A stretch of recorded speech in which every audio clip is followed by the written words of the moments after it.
Pemirsa, saat ini kita terus berupaya menyibak peradaban masa lalu. Dari segi pola-pola kesejarahannya, legenda-legendanya, cerita-cerita mistis, folklore, maupun kemudian pengalaman-pengalaman yang ada di tengah-tengah masyarakat. Baik masa lalu hingga saat ini. Kita berada di kebun bambu, siapa sangka di sini ada struktur kuno gitu ya. Yang ternyata di desa Tamiajeng ini pernah ditemukan prasasti Tamiajeng gitu ya, pada masa-masa akhir Majapahit, pada masa Dyasura Prabawa maupun pada masa Giri Sawardana. Dan di situ ada berbicara tentang Pangadeking Kartini Roh Tugu, artinya mendirikan sebuah lingga ya atau tugu yang diduga di sini sangat berhubungan dengan pemujaan agama yang bersifat siwais ya, yaitu dari dinaungi oleh pejabat tinggi kerajaan Majapahit Dharmadaksa Kasaiwan. Dan siapa sangka di sini juga ada semacam air keabadian atau tirta amerta ya. Coba kita lihat di sini. Jadi di sini.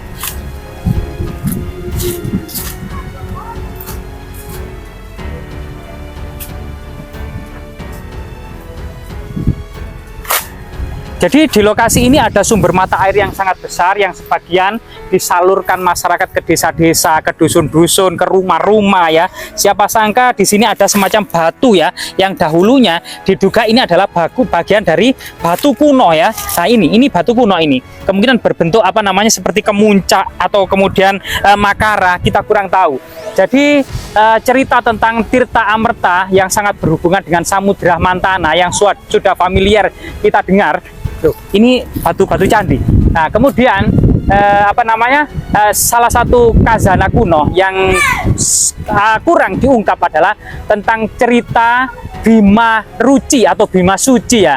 Itu pada suatu ketika Bima itu disuruh oleh gurunya Maharsi Drona, yang sebenarnya kemungkinan memang Bima itu mau disingkirkan agar tidak berperang melawan Kurawa, karena pada waktu itu Maharsi Drona dan Maharsi Bisma berpihak di Kurawa untuk melawan Pandawa, sehingga kemudian Bima ini diutus oleh gurunya Maharsi Drona untuk mencari air keabadian di dalam samudra. Nah, disitulah kemudian Bima datang berizin kepada orang tuanya, yang ibunya kemudian juga menasihati agar tidak berangkat melakukan pengembaraan yang jauh ke dalam dasar samudra, yang bahkan kemudian waktu itu Bima itu juga kemudian harus bertarung dengan ular naga di lautan samudra. Sampai kemudian Bima masuk ke dalam samudra, kemudian keluar Bima Ruci atau Bima Suci dari telinganya. Sosok Bima dalam kecil gitu ya. Sosok Bima namun memiliki tubuh yang lebih kecil, sehingga kemudian memberikan wejangan kepada Bima tentang ilmu sejati, yang kemudian disitulah Bima mendapatkan wejangan dari Dewa Ruci yang dikenal dengan kemudian cerita Nawaruci. Artinya aktivitas Bima ini adalah representatif dari sebuah kazana pendidikan di masa kuno, yang artinya pada waktu itu masyarakat kuno, generasi muda, para pangeran muda, para bangsawan muda melakukan lolono atau pengembaraan guna mencari ilmu kesejatian, guna mencari ilmu yang sebanyak-banyaknya ya, yang tentunya atas bimbingan seorang guru. Termasuk sebenarnya misalnya dalam Candi Suku itu ada Bima Swarga. Bima Swarga yang artinya adalah Bima ini merupakan sosok yang semacam utusan ya, yang berada di antara ilahiyah dengan kehidupan manusia, yang kemudian dalam cerita itu bisa saja diinterpretasi Bima ini akan mengantarkan orang-orang guna menggapai moksa dengan perantara Bima. Sedangkan di Gunung Penanggungan sendiri itu diantarkan oleh Pangeran Panji. Di Candi Sloklir ada pemujaan Panji, yang diduga kemudian Pangeran Panji inilah seorang yang semacam utusan ilahiyah yang bisa mengantarkan orang-orang menuju moksa gitu ya. Nah, jika kita lihat kemudian air Amerta yang sangat luar biasa sekali ini gitu ya, maka kita jika ke bawah ada semacam balok-balok batu candi raksasa, Jaladwara, pancuran air kuno yang diduga memang tinggalan peradaban kuno di masa lalu.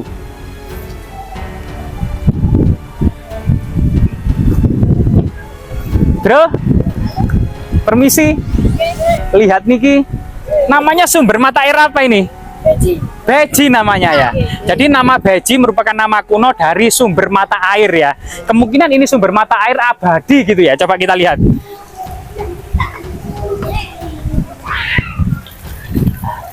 Jadi sebelum kita memasuki area pancuran sumber mata air Beji ini, kita lihat ada struktur bulatan gitu ya, seperti mungkin kue apem atau seperti apa ini yang diduga ini adalah semacam Padmasana atau tempat duduk arca gitu ya. Diduga ini adalah Padmasana atau tempat duduk arca yang saat ini kemungkinan arcanya sudah tidak ada lagi.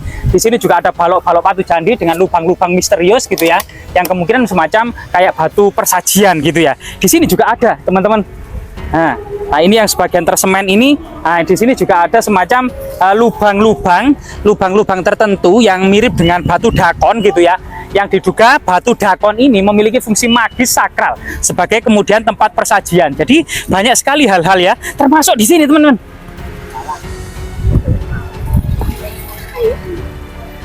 Lah, di sini ini ada batu raksasa gitu ya. Batu candi yang kemungkinan ini semacam pintu gerbang membatasi antara area profan keseharian dengan area paling sakral. Nah, jika kita lihat area yang paling sakral di sini gitu ya, kita masuk pelan-pelan teman-teman. Nah ini.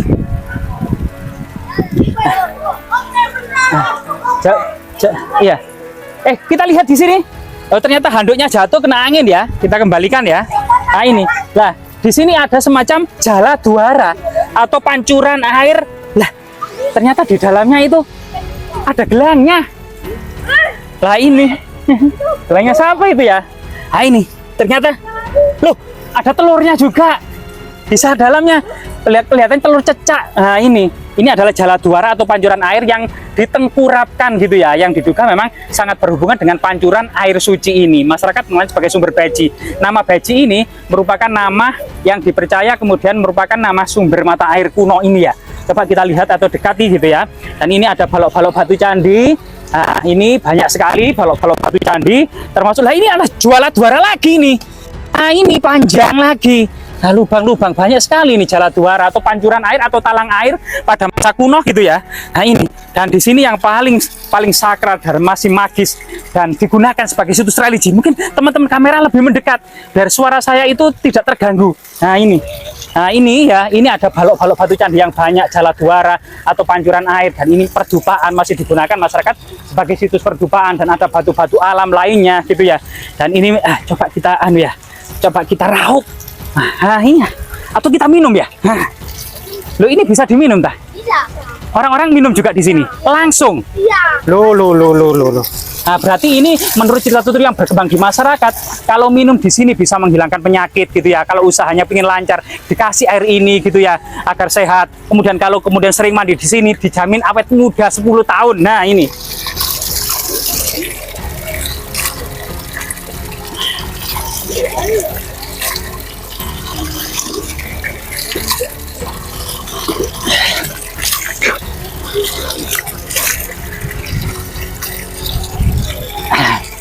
Jadi ini luar biasa segar sekali gitu ya. Dan di situ dicengkram oleh pohon beringin apa bunut ini ya, pohon bunut lagi, pohon bunut raksasa gitu ya. Bahkan akar-akarnya itu seperti ular naga. Pohon beringin ya. Oh, pohon beringin ini. Jadi menurut masyarakat ini pohon beringin. Bahkan ada kepercayaan ikan-ikannya ini diambil ya. Kalau membawa ikan di sini dibawa pulang, orangnya langsung mati ya. Iya. Waduh, nah ini kepercayaan masyarakat ini, jika banyak sekali ikan-ikan di sana, dan ini dilarang ya, ikan-ikan mistis di sini. Bahkan konon katanya ada ikan rancangan ya, hanya kepala dan kerangkanya saja di sini. Di dalam sana ya. Nah ini, menurut kita tutur yang berkembang di masyarakat, di dalam sana di bawah akar itu ada kepercayaan ikan kerangka.